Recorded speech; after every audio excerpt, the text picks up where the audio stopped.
வணக்கம் அன்பர்களே, வாங்க நாம ராகி முருங்கைக்கீரை அடை எப்படி செய்கிறதுன்னு பார்க்கலாம். அதுக்கு நான் 1/2 கப் அளவிலான முருங்கைக்கீரையை நல்லா கிள்ளி எடுத்திருக்கேன். காம்பெல்லாம் எடுத்துட்டு இப்போ நாம் இதில் ஒரு மீடியம் சைஸ் வெங்காயத்தை சேர்த்துக்கலாம். நான் 1/2 கப் மாவு தான் எடுத்துக்கிறேன். அதனால் ஒரு மீடியம் சைஸ் அளவுள்ள வெங்காயத்தை சேர்த்துக்கோங்க. ஒரு பச்சை மிளகாவை ஆட் பண்ணிக்கலாம். இப்போ பாருங்கள், 1/2 கப் ராகி மாவு உபயோகப்படுத்தியிருக்கேன்.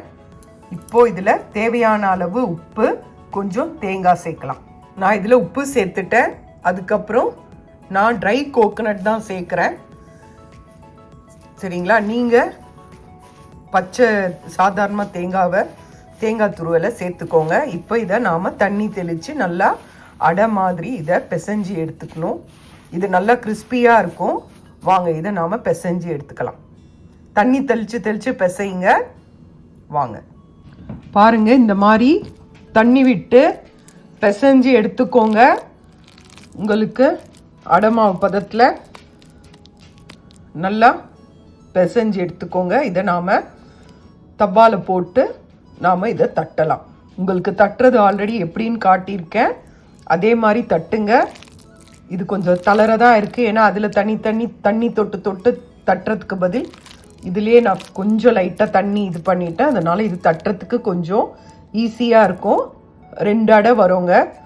வாங்க, இந்த முருங்கைக்கீரை அடை ரொம்ப நல்லது, உடம்புக்கு ரொம்ப நல்லது. இதில் ராகிலையும் ஏற்கனவே நல்ல சத்துக்கள் இருக்குது, நிறைய கால்சியம் இருக்குது. அதே மாதிரி முருங்கைக்கீரையிலையும் நிறைய இரும்பு சத்து இருக்குது. அதனால் நாம் இதை நாம் வாரத்துக்கு ஒரு முறை செஞ்சு சாப்பிட்டா இது ரொம்ப உடம்புக்கு நல்லது. வாங்க பார்க்கலாம். பாருங்க, எடுத்துக்கிட்டேன். இதை நாம் தட்டலாம்.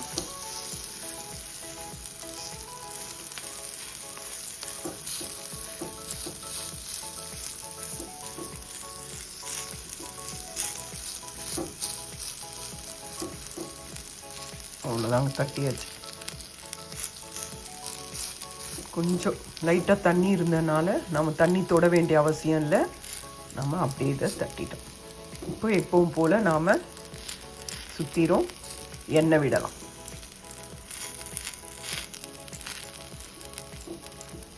அவ்வளோதான், மெலிசாயிடுச்சு. இதை நாம் சுற்றி எண்ணெய் விடுவோம். வெந்ததும் திருப்பி போடுவோம். அவ்வளோதான். பாருங்க, இப்போ நான் அங்கங்கே ஹோல்ஸ் போட்டு சுற்றி எண்ணெய் விட்டாச்சு. இது நல்லா செவந்ததும் நாம் திருப்பி போடலாம். இது இன்னும் கொஞ்சம் செவுக்கணும். அந்த சைட் செவந்தோன்னே திருப்பி போடலாம். இதுலேயும் நாம் நல்லா சுற்றி எண்ணெய் விடலாம்.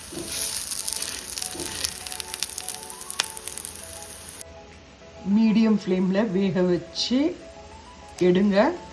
இதை திருப்பி போடணும். இதை நல்லா பொறுமையாக வேக வைங்க. வெந்து சாப்பிட்டா தான் நல்லது, இல்லைன்னா உடம்புக்கு செட் ஆகாது. அதனால் இதை பொறுமையாக செய்யுங்க. இப்போ தேவைப்பட்டால் எண்ணெய் சுற்றிலும் விடுங்க. நல்லா வெந்தோடனே நாம் திருப்பி போடலாம். பாருங்கள், அடை ரெடி ஆயிடுச்சு. 2 பக்கமும் நல்லா செவந்துருச்சு. இதை நீங்கள் செஞ்சு பாருங்கள். இது ரொம்ப உடம்புக்கு நல்லது. செஞ்சு பாருங்கள். சாப்பிட்டுட்டு பிடிச்சிருந்தால் லைக் பண்ணுங்கள்.